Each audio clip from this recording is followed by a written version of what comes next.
In the years before the creation of the State of Israel in 1948, there were about 1 million Jews living in various Arab countries in the Middle East.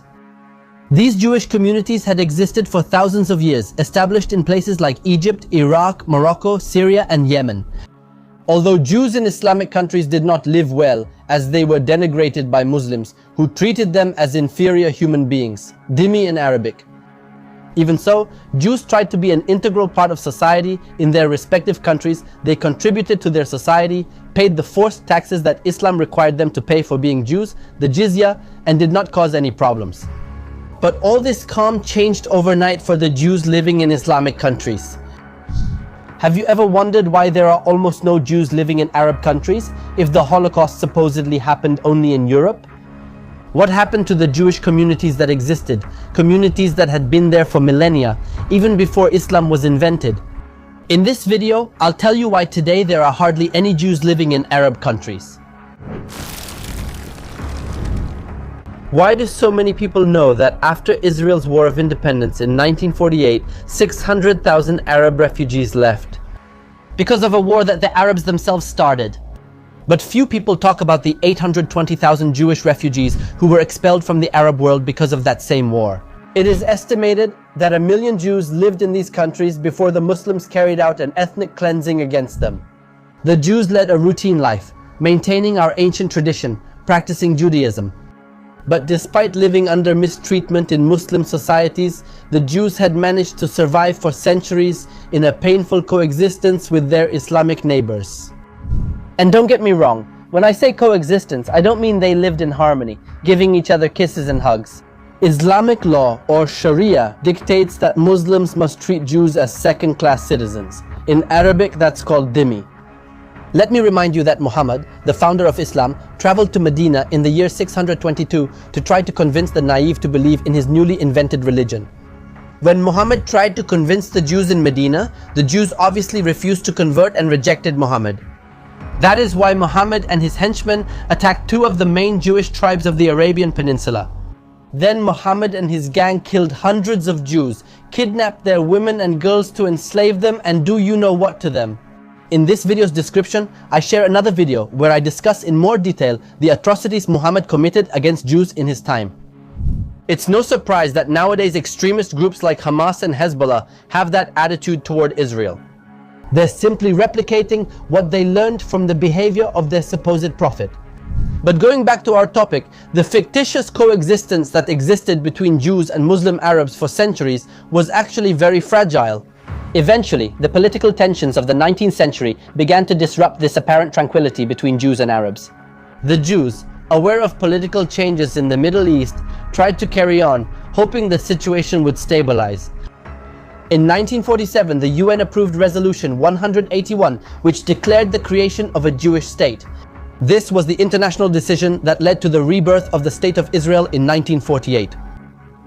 At last, after 2,000 years of exile, the Jewish people regained the possibility to return to our ancestral land. Unfortunately, this UN resolution was firmly rejected by the Arab countries. The Arab countries decided to launch a multi-front war against the newborn State of Israel. Several Arab countries attacked Israel simultaneously, but thanks to Hashem, thanks to our brave soldiers, Israel managed to defeat the enormous Arab countries. Sadly, as a result of the war, the Jews who lived under the regimes of these Islamic nations were singled out as internal enemies. It went so far that several Arab countries punished anyone who supported Israel with the death penalty. Zionism was punishable by death. What was once a false coexistence turned into an extremely hostile and dangerous environment for Jews in Arab countries. Persecutions, pogroms, and property confiscations became very common. Do you remember when the former dictator of Venezuela, Hugo Chavez, used to walk the streets of Caracas expropriating businesses from wealthy Venezuelans to take over the companies and give them to the regime? Well, that's exactly what the Arab governments did, but not against wealthy Muslims, but against Jews simply for being Jewish. Jews in places like Baghdad, Aleppo, and Cairo saw their lives fall apart overnight, and that forced them to flee for their lives. Let me remind you that these Jewish communities had existed for thousands of years, even before Islam. Suddenly, Jewish communities faced unprecedented persecution from Muslims. That's why thousands of Jews had to leave their homes, leaving behind all their belongings and wealth, looking for refuge. In Israel, a newborn country that was still struggling for survival against the aggression of its neighboring countries. That's why, in its early years, despite incredible economic challenges and the pressure of absorbing a large population, Israel did not hesitate to receive these Jewish refugees, giving them a new home. After all, we are all brothers. A Jew expelled by Muslims in Iraq is the brother of a Jew who survived the Holocaust in Germany. We Jews are one big family no matter where we are. And it was because of this whole situation that the international community, distracted by the conflict unfolding in the land of Israel, ended up largely ignoring the situation of these Jewish refugees, letting their stories fade into oblivion. Just to give you an idea, the UN has passed more than 100 resolutions against Israel regarding the issue of Arab refugees, but they have never passed a single resolution, not even mentioning the Jewish refugees from that same conflict that was caused. Could it be hypocrisy on the part of the United Nations? Or maybe there's some interest behind not condemning the countries that supply them with oil? Finally, after decades of being forgotten, the Knesset, the Israeli parliament, decided in 2015 to establish November 30th as a day to remember and honor the Jews expelled from Arab countries. This act of recognition was crucial to bring justice to all those stories of Jews expelled by Islam who lost everything and had to start their lives from scratch in Israel. To give you an idea, about half of the Israeli population are descendants of Jews expelled from Arab countries, not to mention that the other half are descendants of Ashkenazi Jews who survived the Holocaust in Europe. I would like to give you some numbers so you can understand the magnitude of this, because we are talking about entire Jewish communities that were wiped out by the Islamic world. In 1948, there were 135,000 Jews in Iraq. Today, it is believed that there are 4 Jews. In Algeria, there were 140,000 today, there are less than 200. Tunisia, 105,000 Jews today, 1,000 Yemen. In 1948, there were 63,000 Jews. Today, the last Jew of Yemen passed away a few weeks ago. In Syria, a Jewish community that existed since before the days of the Second Temple in Jerusalem, there were 30,000 Jews today, there are none left. Today, in the Islamic Republic of Iran, there are about 20,000 Jews left. On this topic, about how Iran treats Jews in its country, I'm sharing a video in the description where we analyze the origins of Iranian anti-Semitism. By the way, the last Jew of Afghanistan is a relative of mine. He is my wife's uncle. His name is Zebulun Simantov. He had to escape from Afghanistan since the Taliban came to power. For those who don't know, the Taliban is a radical Islamic organization, just like ISIS, Al-Qaeda, Hamas, or Hezbollah. Some say Israel is a country of refugees, but I see it differently. Actually, it's the opposite.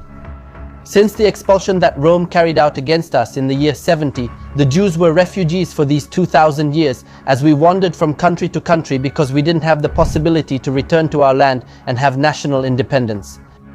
Today, the Jews were able to return to the land of Israel, and it's true that it wasn't in the best way. It was by force, but finally, we are here, and we have a strong country and an advanced country. In Israel, we have not only worked to preserve the memory of these refugees, but it has also been insisted that any future peace negotiations with the Arab world must recognize the rights and stories of the Jews expelled from Arab countries. An example of this was the peace that was signed with Morocco in 2020. Let's remember that about 250,000 Jews were expelled from Morocco simply for being Jewish. And I'm telling you this because I know that many people who watch us are watching from Spain and many Moroccans live there. Many times I hear Moroccans idealize how Muslims treated Jews very well and stories like that. And gentlemen, that's true. For example, with the King of Morocco during World War II, when he refused to hand over the Jews of Morocco to Hitler. But not because the King of Morocco was a good-hearted man, but because in the mentality of the Islamic government, they considered the Jews to be the property of the king. Besides, many Jews helped the King of Morocco with governmental matters that the Moroccans themselves had no idea how to handle because they didn't have the skills. So my dear Moroccans, I tell you, please don't try to reinvent history. Don't idealize a supposed harmony that never existed. And well, in the end, even though the suffering of the Jews who were expelled from the Arab world was severely ignored by the international community for a long time, now our generation is reclaiming their stories. We cannot forget the legacy of the Sephardic Jewish community, nor the Jews who lived in Arab countries and whose properties still remain in those countries. With Hashem's help, may we soon see harmony between the children of Isaac and the children of Ishmael. May the world no longer know wars or rejection against anyone. We're still struggling with this lesson, even in Israel. We are truly struggling. People like me are struggling. And it's not just a figure of speech. We do it to defend ourselves because our freedom and our self-determination have not come for free. If we Jews finally have freedom after 2 millennia, it hasn't been handed to us on a silver platter. The price we have paid has been high, but we know that the price our grandparents paid was even higher, because they didn't have a country, they didn't have an army. And despite all this that I'm telling you, we Jews know that days of peace will come, days of joy between Jews and Arabs.